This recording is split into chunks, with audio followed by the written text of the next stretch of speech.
Welcome to Das garden. বন্ধুরা নমস্কার।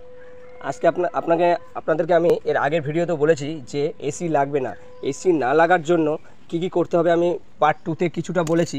আর এখন পার্ট থ্রিতে আমি বলতে এসেছি যে আপনার ছাদটাকেও কিন্তু সেফ রাখতে হবে। ছাদ সেফ রাখতে গেলে আপনাকে কি করতে হবে, ছাদ সেফ রাখতে গেলে আপনাদেরকে ছাদকে কিন্তু অবশ্যই ওয়াটারপ্রুফিং ট্রিটমেন্ট করিয়ে নেবেন, ছাদ যেন ওয়াটারপ্রুফ থাকে। নাহলে আপনার বাড়ি ঠান্ডা রাখতে গিয়ে আপনার এসি প্রয়োজন না করাবার জন্য আপনি গাছ পুরো ছাদে ভর্তি করে রাখবেন, কিন্তু ছাদ ভর্তি করলেই হবে না, ছাদকেও বাঁচাতে হবে। ছাদ না বাঁচলে তো বাড়ি বাঁচবে না। ছাদকে বাঁচাতে গেলে ছাদকে ওয়াটারপ্রুফ অবশ্যই করে নেবেন, তাহলে আপনার বাড়ির কোনো ক্ষতি হবে না, ছাদ ঠান্ডা থাকবে। গাছ এই যে দেখতে পাচ্ছেন আমার পুরো চারদিকে গাছ পুরো ভর্তি, বেডরুম ডাইনিং সব জায়গাতেই গাছ ভর্তি।